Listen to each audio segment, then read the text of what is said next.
Hello दोस्त, कैसे हैं आप। मैं उम्मीद करता हूं आप अच्छे होंगे और लगातार आप मेरे वीडियो देख भी रहे होंगे। और मित्र, आपको वीडियो अच्छा भी लग रहा होगा और अच्छा लगना भी चाहिए, क्योंकि वीडियो जो आपके सामने प्रस्तुत किया जा रहा है वो वन लाइनियर के रूप में है। और जो वीडियो आपको वन लाइनियर में दिया जा रहा है तो उसमें कुछ चीज़ें आपको तुलनात्मक तरीके से पढ़ाई भी जा रही हैं। ठीक है मित्र, और जो वीडियो आपके सामने प्रस्तुत किया गया है वो अक्सर प्रश्न एग्जाम में आते रहते हैं और ज़्यादातर विद्यार्थी उस टाइप के प्रश्न गलत भी कर देते हैं। इसलिए सारे तथ्यों को मैंने एक जगह रखने का प्रयास किया है ताकि आपको याद करने में आसानी भी हो, ठीक है, और रिवाइज करने में भी आसानी हो। आइए मित्र, जो आज हम आपके सामने वीडियो लेकर आए हैं वो वीडियो ये लेकर आए हैं कि दिल्ली सल्तनत काल के पतन के समय, जी हाँ, दिल्ली सल्तनत काल के पतन के समय जो प्रांतीय राज्य थे उनकी स्थिति क्या थी। जी हाँ, उनकी स्थिति क्या थी, उनकी क्या थी। इसका मतलब ये है, क्या वो केंद्रीकरण के रूप में थे कि वो विकेंद्रीकरण के रूप में थे। ठीक है, तो अगर वो विकेंद्रीकरण की स्थिति में आए तो कैसे आए और केंद्रीकरण की स्थिति में आए तो कैसे आए, इसी टॉपिक पर मुझे चर्चा करनी है। देखिए मित्र, इस लेक्चर को पढ़ाने से पहले कुछ मैं आपका बेसिक कॉन्सेप्ट क्लियर कर देना चाहता हूँ ताकि आपको ये वीडियो समझने में क्या हो, आसानी हो। जी हाँ, देखिए मित्र, हुआ क्या कि जो भारत के अब तक आप 5000 वर्षों का इतिहास देखेंगे तो 5000 वर्षों के इतिहास का मतलब ये हुआ कि अगर आप एक तरीके से मौर्यों के उदय से होकर देखेंगे या वैदिक सभ्यता से होकर देखेंगे, वैदिक सभ्यता से अगर आप देखेंगे तो भारतीय इतिहास में न जाने कितने उतार और चढ़ाव आए। इस उतार और चढ़ाव में न जाने भारतीय देश में न जाने कितने ऐसे शासक आए जो भारत को केंद्रीकरण बनाए रखने में सफल हुए, और न जाने कैसे इतने शासक भी आए जिनके समय भारत क्या था, पूरे विकेंद्रीकरण की अवस्था की दौर से होकर गुजर रहा था। तो इसे विकेंद्रीकरण के दौर को गुजरने की सिचुएशन क्या थी भारत में, वो चीज़ें हम आपके सामने रखना चाहते हैं। खासतौर दिल्ली, जिस समय दिल्ली का पतन हो रहा था उस समय की स्थिति के बारे में, और दूसरा वहाँ से ज़्यादा क्वेश्चन पूछा जाता है जब मुगल वंश अपने पतन के कगार पे था। क्योंकि जिस समय दिल्ली अपने पतन के कगार पे था उस समय क्षेत्रीय जो स्थानीय सामंत हुआ करते थे या जो प्रांतीय क्षेत्र हुआ करते थे वो अपने आप को तेज़ी से स्वतंत्र करते चले आए। और ठीक उसी तरीके से मुगल वंश में भी पतन होने के बाद जो प्रांतीय क्षेत्र थे वो भी अपने आप को स्वतंत्र करते चले आ रहे थे। लेकिन आज जो मैं टॉपिक पर चर्चा करने वाला हूँ वह ये चर्चा करने वाला हूँ कि दिल्ली सल्तनत के पतन के समय जो उत्तर भारत के प्रांतीय राज्य हैं, जो उत्तर भारत के प्रांतीय राज्य थे, उनकी स्थिति क्या थी। जी हाँ, उनकी स्थिति क्या थी उस समय, उनके क्या स्थिति का मतलब वहाँ का शासक कौन था, उनके उस शासक के दरमियान जो कार्य किए जा रहे थे उसके संदर्भ में चर्चा करना है। ठीक है मित्र, तो ये चीज़ें हमने देखना है यहाँ पर। लेकिन दिल्ली सल्तनत के दरमियान ये तो उत्तर भारत की स्थिति होगी, लेकिन दिल्ली सल्तनत के पतन के ही समय दक्षिण भारत में भी कुछ स्थिति क्या हो रही थी। दिल्ली सल्तनत के पतन के समय में भी दिल्ली सल्तनत में कुछ प्रांतीय शक्ति अपने आप को उभार रहे थे। जी हाँ, अपने आप को क्या कर रहे थे, उभार रहे थे। यानी कि उभारने का मतलब ये कि वो अपने आप को स्वतंत्र घोषित कर रहे थे। ठीक है, तो ये आज का जो लेक्चर है ये बहुत ही इम्पोर्टेंट होने वाला है। इस चीज़ को समझने का प्रयास करिएगा। और मैं इसलिए इसको इम्पोर्टेंट कर रहा हूँ मित्र, क्योंकि बहुत सारे लोग ऐसे होते हैं कि जो इस टॉपिक को कनेक्ट करके नहीं पढ़ाते हैं, अलग अलग खंड को अलग अलग तरीके से पढ़ाते हैं। तो इससे हानि क्या होता है कि जब आप अलग तरीके से पढ़ते हो तो इतिहास में एक लिंक नहीं बना पाते हो। तो उसी को लिंक बनाने के लिए आपको मैंने आज ये लेक्चर चॉइस किया है ताकि आपको चीज़ें आसानी से समझ में आए और एक दूसरे से लिंक भी स्थापित कर सको, और यहाँ से जो प्रश्न बनते हैं उस प्रश्नों को भी आप सॉल्व कर सको। यानी कि वन लाइनियर की भी समझ हो जाए और उस वन लाइनियर के साथ साथ उस इतिहास के खंड पर आपका एक कॉन्सेप्ट क्लियर हो जाए, तो उसी के संदर्भ में ये वीडियो लेकर आया है। तो ठीक है मित्र, तो आइए कहानी स्टार्ट करते हैं। इस चीज़ को समझने के लिए देखिए होता क्या है कि पहले हम दिल्ली सल्तनत को समझते हैं। दिल्ली सल्तनत के बारे में अगर आप जानते हैं तो दिल्ली सल्तनत का प्रारंभ कब से मानते हैं? दिल्ली सल्तनत का प्रारंभ हम तब से मानते हैं जब इल्तुतमिश जो था यहाँ का वास्तविक शासक बनता है और एक तरीके से वो गुलाम वंश की नींव डालता है। लेकिन हाँ, नींव तो पहले ही पड़ चुकी थी। नींव किसके द्वारा पड़ चुकी थी? तो नींव अगर आप देखेंगे कि जिस समय मोहम्मद गौरी ने चंदावर के युद्ध में जयचंद्र को पराजित कर दिया था और तराइन के युद्ध में पृथ्वीराज चौहान को पराजित कर दिया था, उसी समय ये तय हो गया कि अब यहाँ पर भारत में किसका शासन चलेगा? तुर्कों का शासन चलेगा। किसका शासन चलेगा? तुर्कों का शासन चलेगा। क्यों? क्योंकि उत्तर भारत में वही गढ़वाल वंश और चौहान वंश, दो ये शक्तियाँ मजबूत थी राजपूतों की, जिनके विध्वंस होने के बाद उत्तर भारत में कोई ऐसा प्रांतीय क्षेत्र नहीं था जो इन तुर्कों को भगा सके। इसलिए अब यहाँ पे ये तय हो गया कि अब भारत में किसका शासन चलेगा? तुर्कों का शासन चलेगा। किसका शासन चलेगा? तुर्कों का शासन चलेगा। तो मोहम्मद गौरी तो बहुत दिनों तक जी नहीं पाया, उसकी 1206 में मृत्यु हो गई मित्र। उसके बाद मोहम्मद गौरी के बाद जो बनता है दिल्ली सल्तनत में, वो कुतुबुद्दीन ऐबक शासक बनता है। तो कुतुबुद्दीन ऐबक के शासक के समय ढेर सारी चुनौतियाँ थी। तो कुतुबुद्दीन ऐबक के जब शासन यानी जब कुतुबुद्दीन ऐबक जब दिल्ली पे बैठा मित्र, तो उसके सामने कई तरीके से चुनौतियाँ थी। चुनौतियाँ क्या थी? चुनौतियाँ एक तो ये थी कि उत्तर भारत में मंगोलों को प्रवेश करने से रोकना है, पहली चीज़। दूसरी चीज़, दिल्ली के जो उत्तर भारत में क्षेत्रीय प्रांतीय राज हैं उनको किस तरीके से दिल्ली में विलय किया जाए। तो वो कौन कौन से राज्य थे? वो अगर देख लिया जाए तो बंगाल थे, जौनपुर इलाका था आपका, मालवा का इलाका था, गुजरातपुर का इलाका था, राजपूत का इलाका था, मारवाड़ का इलाका था। ठीक है, तो ये सारे इलाके थे। कौन कौन से? फिर से सुन लीजिए। राजपूतों का इलाका था, मारवाड़ों का इलाका था, गुजरातों का इलाका था, इसके अलावा मालवा का इलाका था, जौनपुर का इलाका था, बंगाल का इलाका था।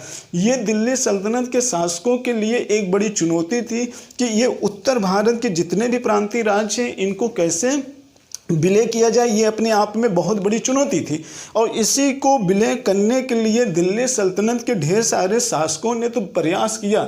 लेकिन अगर देखा जाए तो दिल्ली सल्तनत के शासकों ने प्रयास किया, लेकिन सबसे ज़्यादा सफलता किसको मिलती है? सबसे ज़्यादा अगर देखा जाए तो सबसे ज़्यादा पूरे दिल्ली सल्तनत काल में अलाउद्दीन खिलजी को सफलता मिलती है। किसको मिलती है? अलाउद्दीन खिलजी को सफलता मिलती है। आप देखिए कि दिल्ली सल्तनत का एक ऐसा शासक अलाउद्दीन खिलजी ही था कि जो दिल्ली सल्तनत काल में पूरे भारत को केंद्रीकृत व्यवस्था को बनाए रखा हुआ था। हाँ, ये बात अलग है कि उसने बंगाल को अधिग्रहण नहीं कर पाया था। ठीक है, तो आइए इस चीज़ को थोड़ा से और बारीकी तरीके से समझते हैं। देखिए मित्र, जैसे ही क्या नाम है कुतुबुद्दीन ऐबक, जैसे ही कुतुबुद्दीन ऐबक जो था वो दिल्ली की गद्दी पर बैठता है तो उसका पहला प्लानिंग ये होता है कि हम बंगाल को कैसे विलय करें। बंगाल को विलय कैसे करें? कहाँ विलय करें? दिल्ली में करें, यानी कि अपने साम्राज्य का विस्तार कैसे बंगाल तक हम लेकर जाएं। ठीक है, तो इसके लिए उसने बख्तियार खिलजी को नियुक्त करता है और बख्तियार खिलजी बंगाल के अभियान पर निकलता भी है। देखिए यहाँ पर सब लिखा हुआ है, मैं अभी आपको इस सारी चीज़ को डिस्कशन करूँगा, लेकिन पहले ओवरऑल हम आपका एक व्यू क्लियर करना चाहते हैं कि आपकी एक समझ बन जाए। तो कुतुबुद्दीन ऐबक जैसे ही गद्दी पे बैठता है वो बख्तियार खिलजी को भेजता है और बख्तियार खिलजी बंगाल का अभियान भी करता है और बंगाल के अभियान में वो सफल भी हो जाता है। ये बात अलग है कि उसकी वहाँ पे मृत्यु भी हो जाती है, लेकिन सफल हो जाता है। फिर उसके बाद अगर हम देखते हैं कुतुबुद्दीन ऐबक की मृत्यु के बाद अगर हम देखते हैं तो फिर इल्तुतमिश का शासन आता है। इल्तुतमिश की अगर हम बात कर लेते हैं तो इल्तुतमिश तक बंगाल क्या था? बंगाल तो सही था, बंगाल अपने क्षेत्र में तो सही था, लेकिन हाँ जम्मू कश्मीर का जो इलाका था वो इल्तुतमिश के पास नहीं था। क्यों? क्योंकि इल्तुतमिश के पास जम्मू कश्मीर का इलाका इसलिए नहीं था क्योंकि इस समय इल्तुतमिश के समय यहाँ पर मंगोलों का क्या हो गया था? कहीं ना कहीं मंगोलों का कब्जा हो गया था। कहाँ पर? जम्मू कश्मीर वाले इलाके पर मंगोल का कब्जा हुआ था और बंगाल पे ऑलरेडी बख्तियार खिलजी बैठा हुआ था गद्दी पर। लेकिन उसके बाद इल्तुतमिश के बाद कौन आता है? बलबन गद्दी पर बैठता है। तो जब बलबन गद्दी पर बैठता है तो अपने लड़के को भेजता है और अपने लड़कियों को भेजता है किसको? बुगरा खां को भेजता है। और बुगरा खां भी जब जाता है तो वो गद्दी पर वहाँ पर बैठ जाता है। लेकिन जैसे ही बलबन की मृत्यु होती है मित्र तो वो क्या करता है, जो बुगरा खां था, किसका लड़का था, बलबन का लड़का था, जैसे ही बलबन की मृत्यु होती है तो वो अपने आप को क्या कर देता है, अपने आप को स्वतंत्र घोषित कर देता है। किससे स्वतंत्र घोषित कर देता है, दिल्ली से अपने आप को स्वतंत्र घोषित कर देता है। ठीक है, फिर उसके बाद तुगलक वंश आता है। तुगलक वंश जैसे ही आता है तो वैसे ही गयासुद्दीन तुगलक गद्दी पे बैठता है। और जब गयासुद्दीन तुगलक गद्दी पे बैठता है मित्र, तो गयासुद्दीन तुगलक गद्दी पे बैठते ही क्या करता है, गयासुद्दीन तुगलक गद्दी पे बैठते ही क्या करता है, पहली उसकी नीति क्या थी कि हम बंगाल को कैसे मिलाएं। ठीक है, तो बंगाल के मिलाने के लिए फिर निकल जाता है।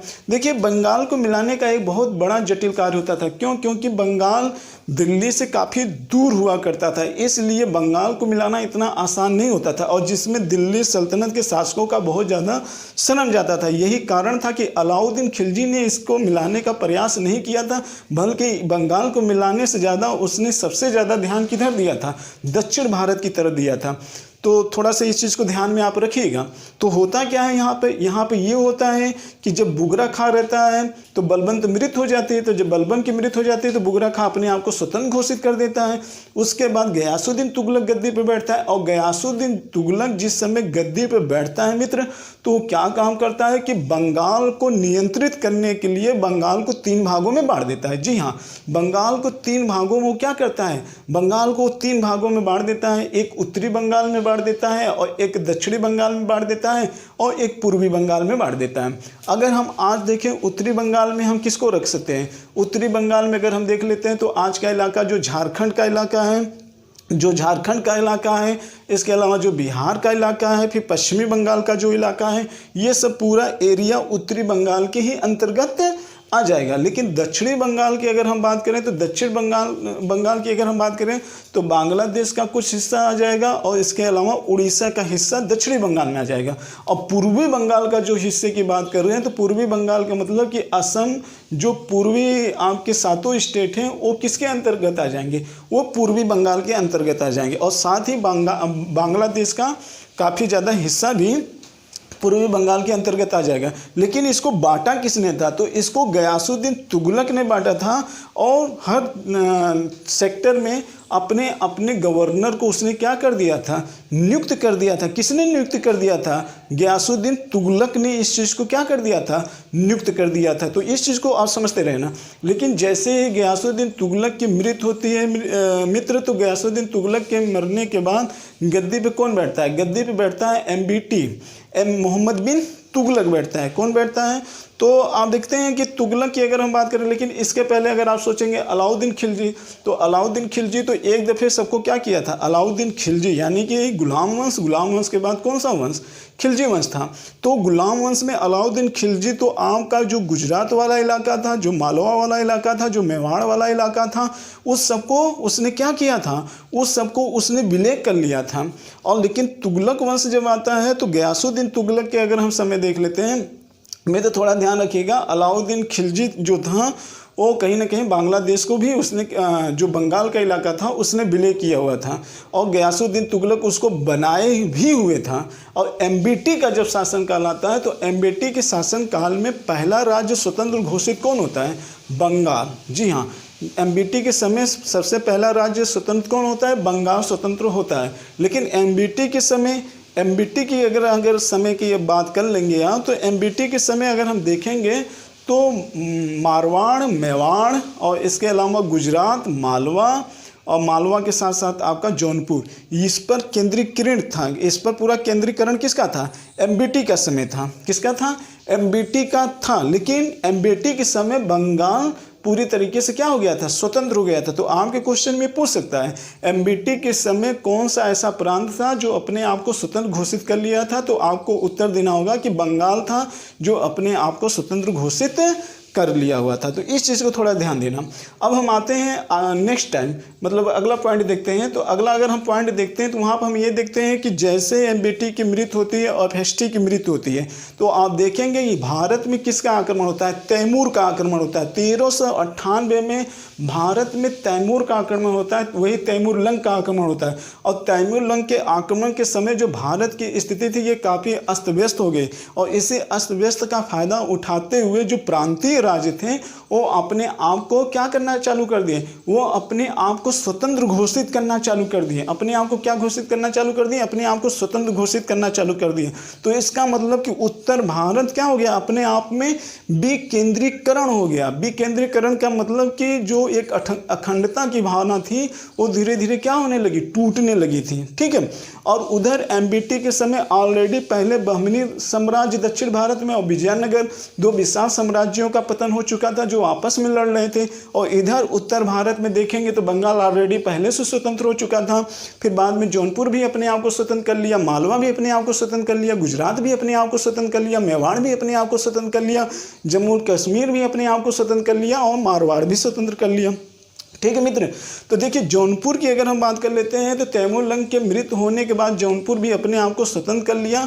और जौनपुर में देखेंगे तो जो मलिक सरवर था वो जौनपुर की क्या करता है, स्थापना करता है। ठीक है। स्थापना तो फिरोज शाह तुगलक करता है, स्थापना तो फिरोज शाह तुगलक करता है किसके याद में, जूना खां के याद में फिरोज शाह तुगलक स्थापना करता है। लेकिन जौनपुर को पृथक रूप से स्वतंत्र किसने घोषित करता है, तो मलिक सरोवर घोषित करता है। कौन घोषित करता है, मलिक सरोवर घोषित करता है। और जब ये जौनपुर अपने आप में स्वतंत्र घोषित हो जाता है मित्र, तो ध्यान रखिएगा जौनपुर में छह शासक के क्या नाम है, शासन किए हुए थे, जिसमें मलिक सरोवर भी था और मोहम्मद शाह भी था, फिर महमूद शाह भी था, मुबारक शाह भी था, इब्राहिम सरकी भी था, हुसैन शाह भी था। तो ये आपसे पूछा जाता है, ये आपसे पूछा जाता है। तो ये भी पूछा जाता है कि आखिर में जो जौनपुर में जो जामा मस्जिद है, जो झजरी का मंदिर है, जो अटाला मस्जिद है, इसको किसने बनवाया था।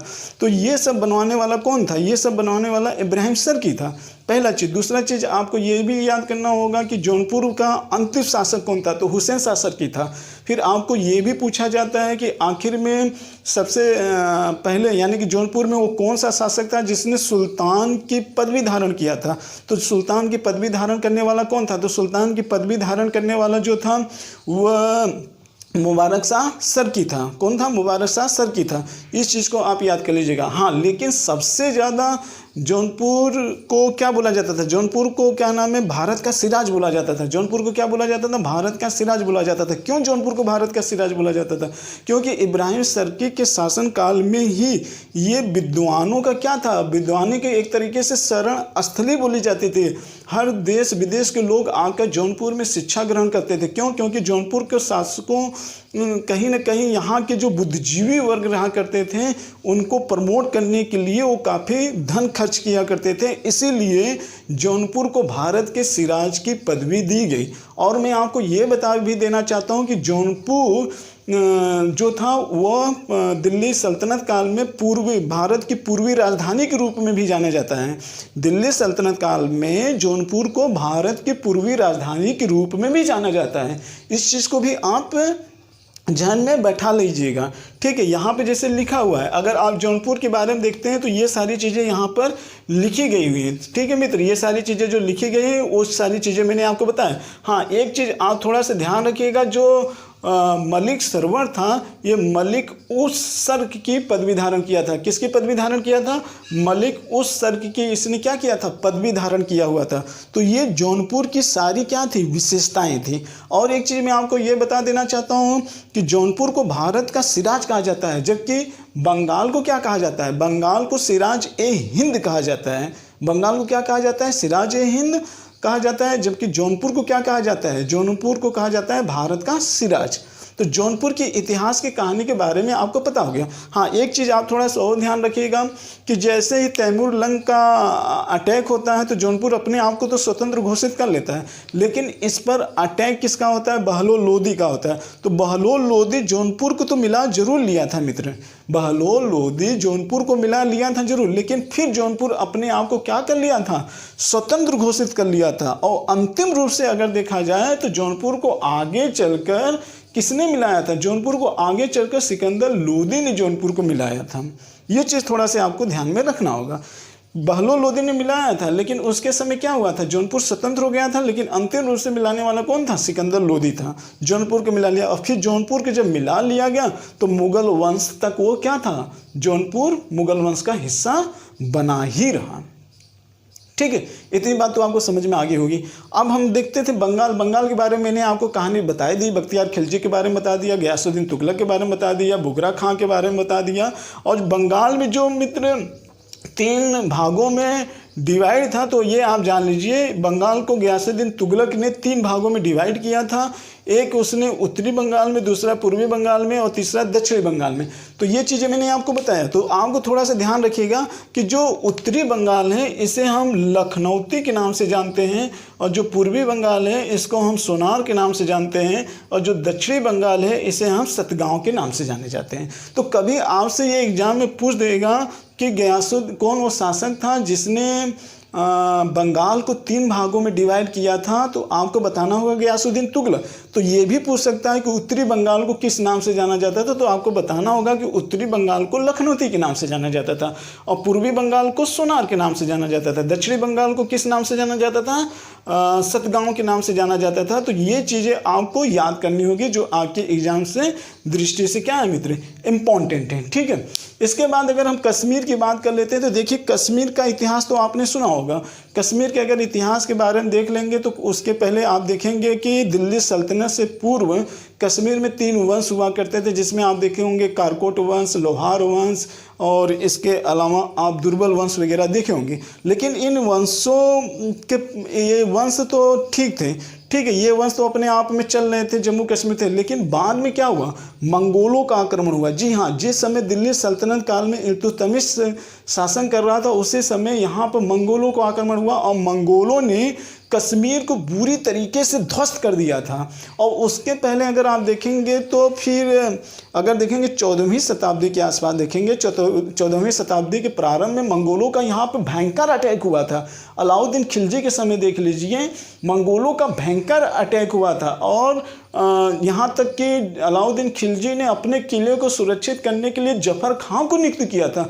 उस समय पूरे कश्मीर पर किसका अधिकार था? कहीं ना कहीं मंगोलों का पूरा अधिकार था। किसका अधिकार था? मंगोलों का अधिकार था।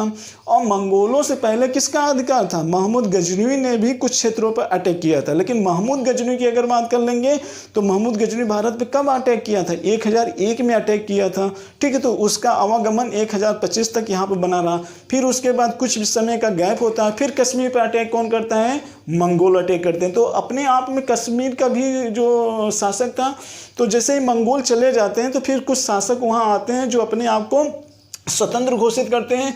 उसमें से ये पूछा जाता है कि जैसे यहाँ पे लिखा हुआ है, एक शाही मार वंश हुआ करता था। तो ये शाही मार जो होता था एक वंश हुआ करता था, बहुत कम आपके एग्जाम में पूछा जाता था। यहाँ पर सियाबुद्दीन शाही मार का शासक हुआ करता था। लेकिन जो आपसे एग्जाम में पूछा जाता है मित्र, वो पूछा जाता है जैनुलाब्दीन। जी हाँ, ये जैनुलाब्दीन का शासन वहाँ पे चलता था जिस समय दिल्ली सल्तनत का शासनकाल चल रहा था। तो जैनुलाब्दीन को क्या कहा जाता है? कश्मीर का अकबर कहा जाता है। इसे कश्मीर का अकबर क्यों कहा जाता है? क्योंकि इसने भी एक तरीके से अकबर का कुछ गुण अपनाया हुआ था। जैसे अकबर ने अनुवाद विभाग की स्थापना की थी, इसीलिए इसने भी सहिष्णुता को बनाए रखने के लिए महाभारत और राजतंगड़ी का इसने क्या करवाया था? अनुवाद करवाया था। लेकिन ये इसका शासन टाइम कब चल रहा था? जैनुलाब्दीन का इसका शासन टाइम उसी समय से चल रहा था जिस समय यहाँ दिल्ली सल्तनत काल चल रहा था। जिस समय यहाँ पे दिल्ली सल्तनत काल का समय चल रहा था, उसी समय कश्मीर अपने आप में स्वतंत्र था, और वहाँ का शासक कौन था? जैनुलाब्दीन था। ठीक है मित्र, तो ये कश्मीर भी एक तरीके से दिल्ली सल्तनत काल में देखेंगे अपने आप में क्या था? स्वतंत्र था। हालांकि कुछ समय मंगोलों ने इस पर अपना वर्चस्व बनाया था, लेकिन जैसे FST के बाद क्या हो जाता है? FST के बाद फिर कश्मीर के अपने क्षेत्रीय शासक उभर के आते हैं। उसमें से एक कौन था? ये था आपका जैनुलाब्दीन। ठीक है, तो जैनुलाब्दीन से कई बार क्वेश्चन पूछा जाता है कि कश्मीर का अकबर किसे कहा जाता है? क्यों? क्योंकि इसने महाभारत और राजतंगड़ी का फारसी में अनुवाद भी करवाया था। ये आप थोड़ा सा ध्यान में रखिएगा। और ये सहिष्णु टाइप का एक शासक हुआ करता था। इतनी बात आपको याद होनी चाहिए। अब दिल्ली सल्तनत के समय में एक प्रांत हम देख लेते हैं मित्र, मालवा। जी हाँ, ये मालवा के संदर्भ में अगर आप देख लेते हैं तो मालवा की राजधानी क्या थी? मांडू थी। मालवा की राजधानी क्या थी? मांडू थी। मालवा मित्र पड़ता क्या है? मालवा जो होता है ये नर्मदा और ताप्ती नदी के जो आसपास का जो इलाका होता है वो एक पठार होता है। वो क्या है? एक पठार हुआ करता है, तो वो पूरा मालवा का बेल्ट कहलाता था, जिसकी राजधानी क्या है, मांडू हुआ करती थी इस समय। तो यहाँ पे देखिए पहले क्या लिखा है, पहले यहाँ परमार वंश हुआ करते थे, परमार वंशी हुआ करते थे, जो राजपूतों का शासन हुआ करता था। इस चीज़ को थोड़ा सा समझ लेते हैं। देखिए मित्र, जो मालवा था दिल्ली सल्तनत के पहले, जी हाँ, दिल्ली सल्तनत के पहले, यानी कि जब अलाउद्दीन खिलजी ने मालवा का विलय नहीं किया था, तो एक तरीके से यहाँ राजपूत का वंश चल रहा था, और एक्चुअली में यहाँ पर परमार वंश का अस्तित्व था। परमार वंश का मतलब वही परमार वंश जो जहाँ का शासक कौन था, मुंज था, भोज महान था। ये बहुत भोज महान जो था वो बहुत बड़ा प्रतापी शासक कभी हुआ करता था। मुंज जो था वो कभी प्रतापी शासक हुआ था, जिसको हराने के लिए गुजरात के सोलंकी वंश, जी हाँ, गुजरात के सोलंकी वंश, चंदेल वंश और इधर आप देखेंगे वैदिक चालुक्य, तीनों लोगों ने मिलकर परमार को हराया हुआ था। तो वही मालवा का क्षेत्र था जहाँ अलाउद्दीन खिलजी के विलय के पहले वहाँ पे राजपूत वंश हुआ करता था, जिसे परमार वंश कहा करते थे। लेकिन अलाउद्दीन खिलजी जो था इसको मालवा को कब मिला लिया था, 1305 में। जी हाँ, 1305 में मालवा को अलाउद्दीन खिलजी मिला लिया था। लेकिन जैसा कि हम बार बार कहते हैं, ये आपस में बंगाल को छोड़ के सारे अपने आप को स्वतंत्र अस्तित्व कब कर लिए थे, जब तैमूर का आक्रमण हुआ। तो अलाउद्दीन खिलजी ने 1305 में मिलाया था, और ये 1305 से लेकर 1398 तक दिल्ली सल्तनत का हिस्सा हुआ करते थे। लेकिन जैसे ही तैमूर का आक्रमण होता है, वैसे सारी चीज़ अस्त व्यस्त हो जाती है। तो मालवा अपने आप को क्या कर लेता है, मालवा अपने आप को स्वतंत्र घोषित कर लेता है। मालवा अपने आप को क्या कर लेता है, स्वतंत्र घोषित कर लेता है। ठीक है, तो इस चीज़ को थोड़ा से आपको ध्यान में रखना होगा। तो बाद में मालवा का शासक कौन होता है, दिलावर गोरी होता है, एक छोटा मोटा शासक रहता है, ये रहता है यहाँ का। बाद में इसी मालवा को आगे चलकर अपने साम्राज्य में कौन विलय करता है, यानी कि अलाउद्दीन खिलजी तैमूर के आक्रमण के बाद जब मालवा अपने आप को स्वतंत्र घोषित कर लेता है, तो इसको अकबर मिलाता है। कौन मिलाता है, अकबर मिलाता है। यानी कि इसका मतलब ये हो गया, ना तो बहलोल लोदी मिला पाता है, ना तो सिकंदर लोदी मिला पाता है, ना तो इब्राहिम लोदी मिला पाता है। तो मिलाता कौन है, मिलाता कौन है इसको, मिलाता जो है वो अकबर इसको मिलाता है। ना तो बाबर मिला पाता है, ना तो हुमायूं मिला पाता है, ठीक है, ना तो शेर शाह सूरी भी मिला पाता है। शेर शाह सूरी अटैक करता है लेकिन अंतिम रूप से सफल नहीं होता है। मिलाता कौन है, अकबर मिलाता है। और यही का शासक कौन था, बाज बहादुर था। कौन था, बाज बहादुर था, जिसकी एक खूबसूरत पत्नी भी हुआ करती थी, रूपमती। बाद में अकबर यहाँ पर अटैक कर मालवा को अपने साम्राज्य में क्या किया था, मिलाया था। बात समझ में आ रही है ना, बात समझ में आ रही होगी। अब अगला हम देख लेते हैं गुजरात। गुजरात के संदर्भ में आइए देखते हैं। देखिए मित्र, गुजरात के संदर्भ में अगर हम बात करें तो गुजरात भी अपने आप में दिल्ली सल्तनत के पहले क्या हुआ करता था, एक स्वतंत्र अस्तित्व हुआ करता था। ठीक है, गुजरात भी अपने आप में एक स्वतंत्र अस्तित्व हुआ करता था। गुजरात का मतलब वही, अगर हम 1200 से पहले थोड़ा से पीछे हटें तो आपको याद होगा कि गुजरात में सोलंकी वंश रहा करता था, और वहाँ का शासक कौन हुआ करता था, वहाँ का शासन भीम प्रथम हुआ करता था, भीम द्वितीय हुआ करता था, जिसके समय मोहम्मद गजनवी का अटैक हुआ था, जिसके समय मोहम्मद घोरी का भी अटैक हुआ था। तो वही सोलंकी वंश हुआ करता था। लेकिन एट लास्ट में अलाउद्दीन खिलजी जिस समय यहाँ पर अटैक करता है, तो उस समय जो गुजरात का शासक रहता है, गुजरात का शासक कौन रहता है, कर्ण सिंह रहता है। कौन रहता है, कर्ण सिंह रहता है। और कर्ण सिंह क्या करता है, गुजरात को आपस में कर्ण सिंह ने अलाउद्दीन खिलजी क्या करता है, कर्ण सिंह को परास्त कर लेता है। और कर्ण सिंह को परास्त करने के बाद गुजरात को दिल्ली सल्तनत में क्या कर लेता है, विलय कर लेता है। और ये गुजरात कब तक विलय रहता है, ये गुजरात तैमूर लंग के आक्रमण तक विलय रहता है। लेकिन जैसे ही तैमूर लंग आक्रमण करता है तो गुजरात भी अपने आप को स्वतंत्र घोषित कर लेता है। जब गुजरात अपने आप को स्वतंत्र घोषित कर लेता है तो यहाँ का एक बहुत ही फेमस शासक आता है मित्र, जिसका नाम रहता है अहमद शाह। जी हाँ, अहमद शाह, वही अहमद शाह जो अहमदाबाद नगर की क्या किया था, स्थापना किया हुआ था। क्यों, क्योंकि तैमूर लंग के बाद वो अपने आप को स्वतंत्र घोषित कर लेता। और 1411 में अहमद शाह गुजरात का एक प्रभावशाली शासक बनकर उभरता है, जो मालवा पर भी अपना अधिकार कर लेता है। कहाँ पर, मालवा पर अधिकार कर लेता है। दिल्ली सल्तनत शासक की हिम्मत नहीं होती थी कि बहलोल लोदी की हिम्मत हो। किसने, अहमद शाह इस पर अपना अधिकार जमाया हुआ था। किसने, अहमद शाह। अहमद शाह राजपूत पर भी अधिकार जमाया हुआ था, जूनागढ़ पर भी अधिकार जमाया हुआ था, और इसके बाद मालवा पे भी अधिकार जमाया हुआ था। तो आप समझ सकते हैं मित्र, समझ सकते हैं कि जो प्रांतीय राज्य जितने स्वतंत्र हुए थे, जितने प्रांतीय राज्य स्वतंत्र हुए थे, उसमें से सर्वाधिक शक्तिशाली कौन उभरा था? गुजरात उभरा था। कौन उभरा था? गुजरात। और प्रांतीय शासकों में सर्वाधिक मजबूत शासक कौन था? अहमद शाह था। कौन था? अहमद शाह था। जौनपुर से भी ज़्यादा यहाँ का शासक क्या था? प्रभावशाली था। क्यों? क्योंकि इसने अन्य प्रांतीय जो राज्य थे उस पर इसने भी कब्जा किया हुआ था, उस पर भी इसने क्या किया था? कब्जा किया हुआ था। और ये अहमद शाह जो था, अहमद नगर की भी स्थापना किया था, बाकी क्षेत्रीय प्रांतों पर भी इसने कब्जा किया हुआ था। बाद में जब इसकी मृत्यु हो जाती है मित्र 1442 में, तो फिर एक गुजरात का प्रतापी शासक उभर के आता है, और उस शासक का नाम रहता क्या है? महमूद बेगड़ा। क्या नाम रहता है उसका? महमूद बेगड़ा रहता है, जो एक तरीके से गुजरात को और चरम उत्कर्ष पर लेके जाता है। महमूद बेगड़ा की विशेषता थोड़ी सी आप सुन लीजिए, थोड़ी सी इंटरेस्टिंग कहानी है। महमूद बेगड़ा के बारे में ये बताया जाता था कि उसका शरीर पूरा विष से भरा हुआ रहता था, और ये भी कहा जाता था कि अगर कोई मक्खी उस पर या कोई कीट बैठ जाता था तो वो फूल कर उसकी क्या हो जाती थी? मृत्यु हो जाती थी। वो इतना ज़्यादा विषैला इंसान था। और उसके बारे में ये भी बताया जाता था कि उसकी मूंछ जो थी वो बहुत बड़ी हुआ करती थी, जिसको वो क्या करता था? पीछे बांधा करता था। ठीक है, पीछे बांधा करता था। ठीक है, कौन? महमूद बेगड़ा।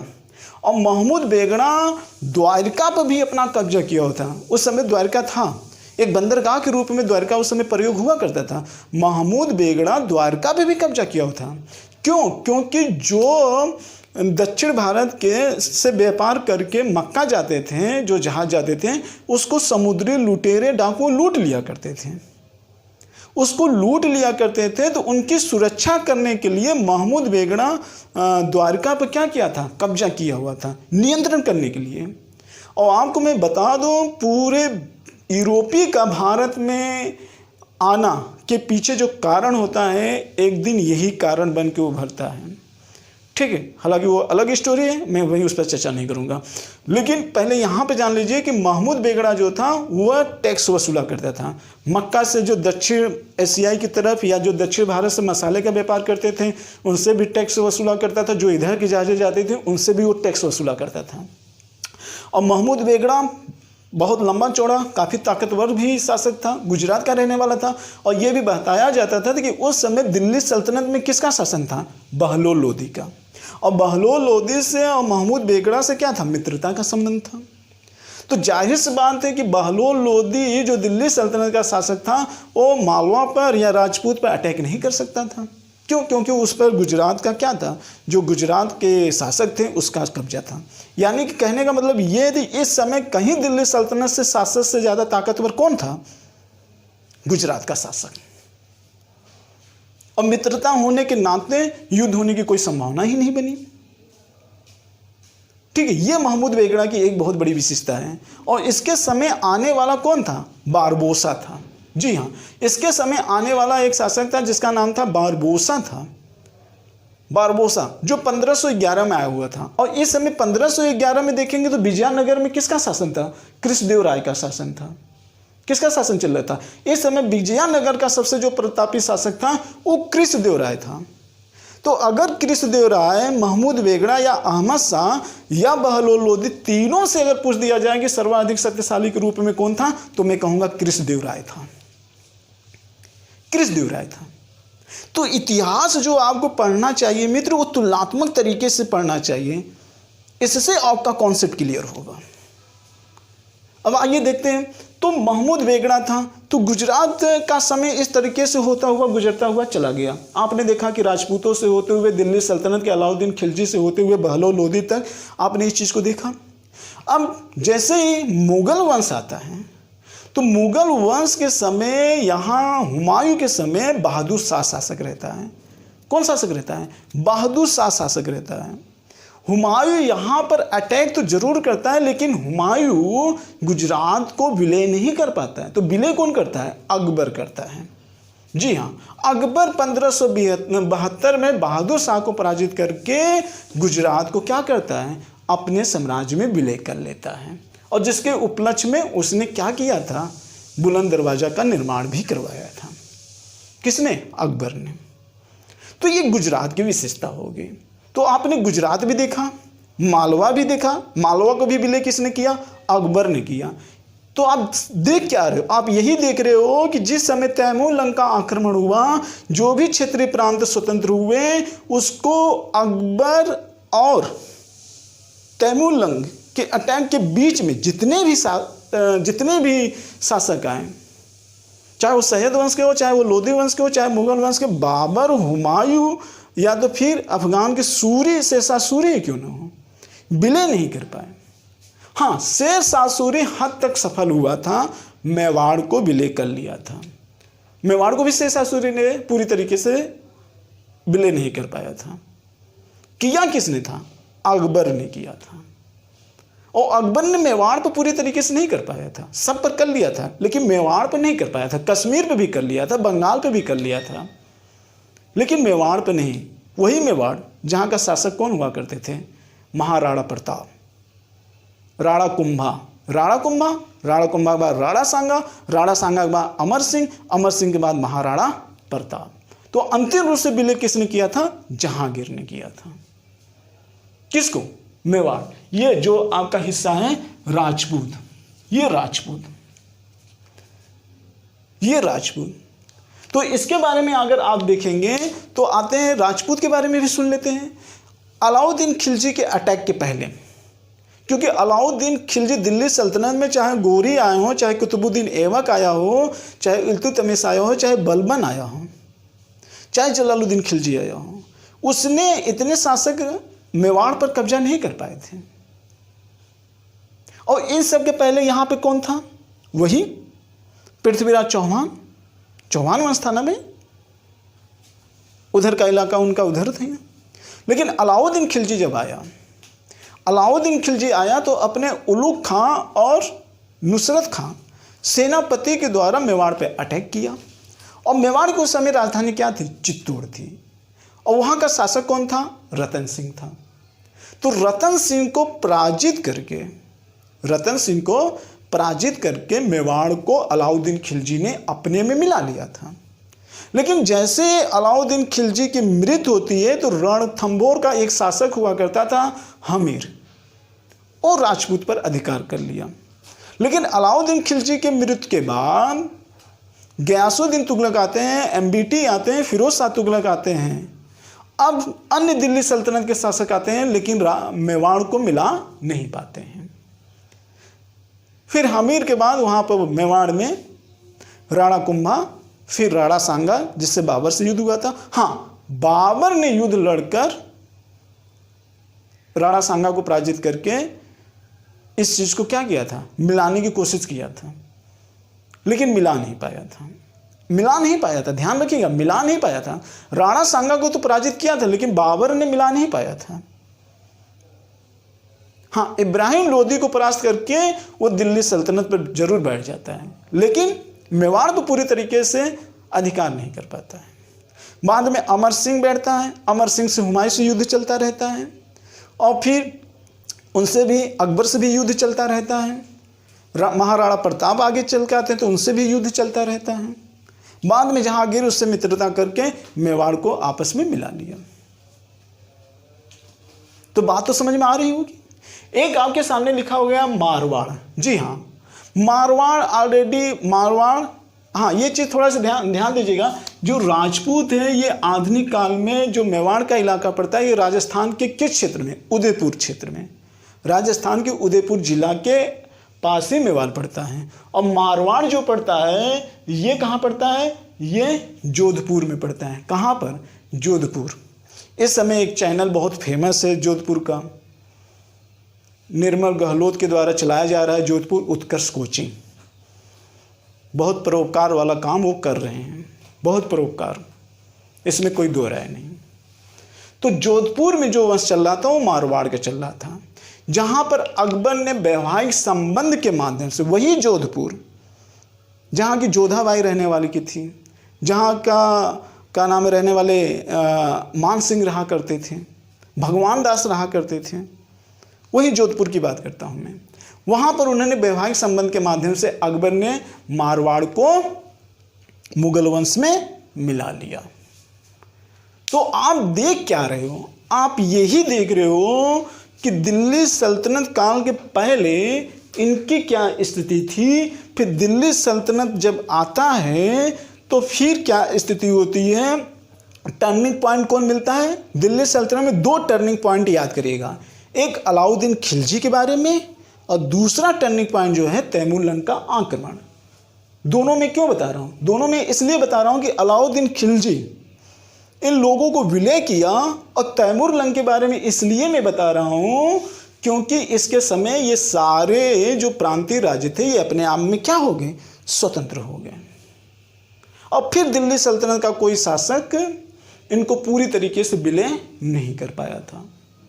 किया कौन, मुगल वंश के शासकों ने किया। कैसे किया ये भी मैंने आपको बताया, पूरा ऐतिहासिक कहानी लेकर मैंने बताया। तो मित्र, इतिहास को इस तरीके से पढ़ोगे तब इतिहास की समझ होगी, तब जाकर आप बारीक से बारीक क्वेश्चनों को सॉल्व कर पाओगे और इतिहास के प्रति आपका प्रेम जग जाएगा, इंटरेस्ट हो जाएगा।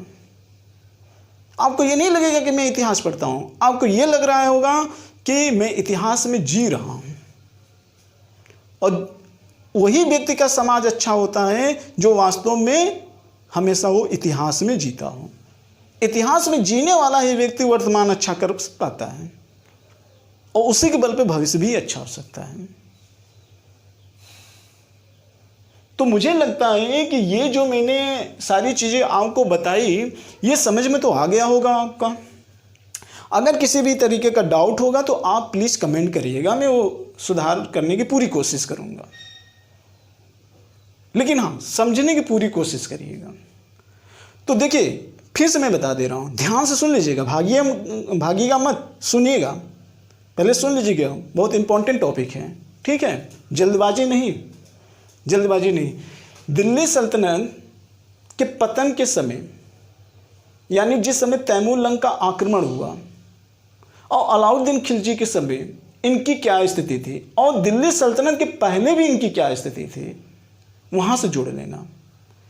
फिर दिल्ली सल्तनत के समय मैंने पतन के समय उत्तर भारत के बारे में मैंने बात किया है, दक्षिण भारत के बारे में बात नहीं किया। दक्षिण भारत में क्या था, विजयनगर और बहमनी साम्राज्य हुआ करते थे, और उसके पहले चोल वंश।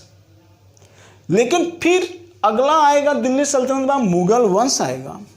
तो मुगल वंश के पतन के समय उत्तर भारत के प्रांतीय राज्यों की स्थिति क्या थी और दक्षिण भारत के प्रांतीय राज्यों की स्थिति क्या थी, और उत्तर भारत और दक्षिण भारत के प्रांतीय राज्यों के बीच में कैसा संबंध था, इस बीच में इंटरलिंक करना क्रम व्यवस्थित रूप से ही इतिहास कहलाता है। इतिहास भी अपने आप में मानवीय तरीके से एक वैज्ञानिक विषय है। क्यों? क्योंकि ये एक मानवीय जीवन जीने की आपकी कला बताता है।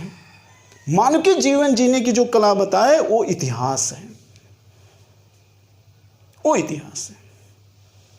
तो मैं उम्मीद करता हूं मित्र ये आपको वीडियो अच्छा भी लगा होगा और आपको इतिहास के प्रति प्रेम भी जगा होगा। तो इसी के साथ मैं इस वीडियो का समापन कर रहा हूं। नेक्स्ट टाइम एक नई वीडियो के साथ हम फिर मिलेंगे। इसी के साथ जय भारत, जय हिंद।